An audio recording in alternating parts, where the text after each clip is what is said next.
주택건설 처음부터 끝까지 시리즈. 위임 받으신 건축 설계 사무소에서는요, 건축주분을 대신해서 상하수도가 이 부분은 그냥 농지가 사라졌으니까 그에 대한 공시지가의 30%를 전체 포장을 해서 다시 인허가를 받아라 이렇게 했는데요.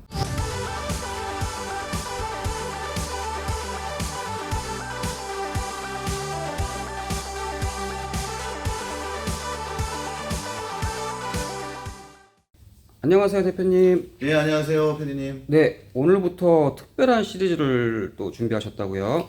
예, 한번 준비해봤습니다. 예, 건축과 관련된 종합편, 주택건설 처음부터 끝까지 시리즈. 네, 자, 그러면은 집을 짓는 과정을 알려주시겠다는 건데, 그 전에 실제 물리적으로 이렇게 건축이 되는 그런 행위 이전에 네.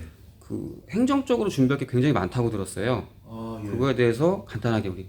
네, 간단하게 설명드릴까요? 일단 서류를 준비하는 과정에서는요, 제일 먼저 토지를 매입하셔야 될 거고요. 그럼 등기전을 하셔야 되겠죠. 그다음에 건축 설계 사무소에 대부분 위임을 합니다. 그래서 위임장을 작성해 주시고, 위임 받으신 건축 설계 사무소에서는요, 건축주분을 대신해서 상하수도가, 농어촌공사 또는 한국전력, 도로관리 이렇게 다양한 부서에 건축 허가를 받기 위한 신청을 하게 됩니다. 이 부분은 간단하게 건축주가 위임만 하시면 되고요. 그 중간에 건축주가 또 해야 될 일들이 있는데 납부는 해야 됩니다. 그 요금에 대해서 농어촌 공사에 지능 비용을 내게 되는데요. 이 부분은 그냥 농지가 사라졌으니까 그에 대한 공시지가의 30%를 낸다 이렇게 이해하시면 되겠습니다. 그 부분은 지출하셔야 되고, 전용이 된다고 평가가 이루어지고 전용이 되고 난 다음에는 건축 인허가증이 날라오게 되는데요. 건축 인허가서를 기반으로 해서 믿을 만한 시공업체를 선정하시면 시공업체에서 집이 지어질 현장을 지휘 감독할 관리소장을 시공업체에서 지정하게 되고요. 관리소장이 지정이 되어야만 반드시 착공계가 이루어집니다.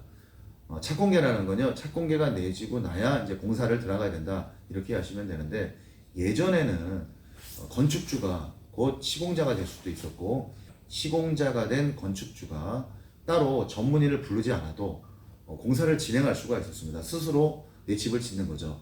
하지만 이런 점들이 문제가 너무 많다, 부실공사가 많아진다고 해서 최근 7, 8년 전에요, 법이 개정이 됐습니다. 그래서 반드시 경력이 있는 건축소장이 지정이 되지 않으면요, 착공계를 낼 수가 없다는 점 말씀을 드립니다.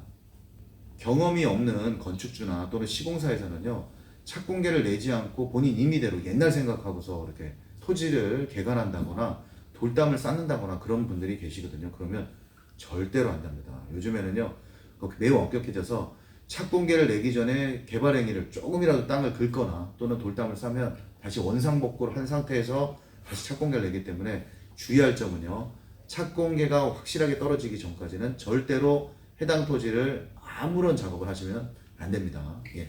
네, 수도 얘기 좀 해주세요. 공사가 지연될 뻔한 경험이 한번 있었는데, 예, 있었죠. 그거가 어떻게 된 건지 자세히 설명 부탁드릴게요. 지지난 방송에 현장 납보를 하면서 말씀을 드린 적이 있었습니다. 건축 인허가를 받을 수 있는 가장 큰 세 가지 여건 중에 하나가 도로, 두 번째가 전기가 들어오냐, 세 번째가 상수도가 잘 들어오고 또 하수 처리가 되느냐, 이 큰 세 가지 틀을 말씀드렸는데요. 본 신축 현장은요, 좀 의외의 경우였습니다. 왜냐하면 전기도 들어와 있고 도로도 충분히 접하기 때문에 상수도만 인입이 확정이 되면 바로 착공계를 낼 수가 있는 상황이었는데, 상하수도과에서 연락이 왔습니다. 뭐라고 연락이 왔냐면, 기존의 관이, 거기 들어와 있는 관이 한 15mm에서 20mm 보통 관이 들어와 있는데, 기존 관이 노후가 돼서 저 먼 본관에서부터 전체 포장을 해서 도로를 전체를 까내고 포장을 해서 다시 인허가를 받아라 이렇게 했는데요. 이 점이 청천날벼락이죠. 왜냐하면 도로를 까내려면, 국가도로를 깨내려면요, 구착심의를 받아야 됩니다. 근데 구착심의는 매월 있거나 매주 있는 것이 아니고요, 1년에 정기적인 구착심의는 딱 4번만 진행을 합니다. 그래서 이 4번을 하기 위해서는 3개월을 기다려야 되는데, 이런 변동사항이 생겼죠. 그래서 저희들이 그 심의위원회에 제가 대표로서 참가해서 굴착심의를 받는다는 것은 너무 말이 안 된다. 왜냐하면 바로 옆에 있는 토지를 분양하면서 저희들이 신축을 불과 2년 전에 했었고 그때 수압을 체크해봐도 충분한 수압이 나왔기 때문에 본 주택까지는 그냥 기존의 관에 연결만 하면 된다라고 강력히 주장을 했었는데요. 이 의견이 받아들이지 않아서 결국은 굴착심의위원회가 열리게 됐고요. 제가 시공자 대표로 직접 참가해서 이런 불합리한 부분을 설명을 드렸더니 다행히 굴착심의가 통과가 돼서 해당 토지 같은 경우는 한 23m 정도 떨어져 있는 공간에서 부분 포장으로 연결만 하면 상수 인입은 걱정이 없기 때문에 이런 부분을 조건부 협의로 해서 신축 인허가를 받고 착공까지 되게 됐습니다. 와, 그러니까 이 많은 것들을 그냥 건축주는 뭐 간단하게 의뢰만 하면은 다 대리로 해주신다는 거죠? 아, 맞습니다. 건축주보다 따로 하실 건 없습니다. 다만 본 토지가 이렇게 생각지도 못한 이런 변수가 생길 수 있거든요.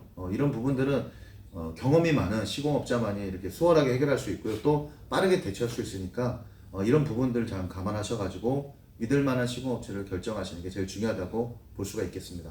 네, 이제 서류 작업이 끝났으니까 실제로 이제 삽을 푸겠죠. 다음부터는 이제 직접 집을 짓는 그런 설명을 해주실 거죠? 예, 그렇습니다. 다시 한번 중요하니까 말씀드립니다. 도로, 그다음에 전기, 상수도, 하수도가 무난하게 해결되고 주변에 문화재 또는 뭐 자연훼손은 되면 안 된다 협의가 끝이 난다면 건축 인허가를 받고 또 그 현장을 책임질 수 있는 현장 소장이 지정이 되면 이제 착공계가 발의가 되는데요. 그러면 공사를 지을 수 있는 거죠. 지금부터 어떻게 처음부터 공사가 진행이 되는지 한번 차근차근 영상을 보면서 또는 사진을 보면서 설명을 드려보도록 하겠습니다.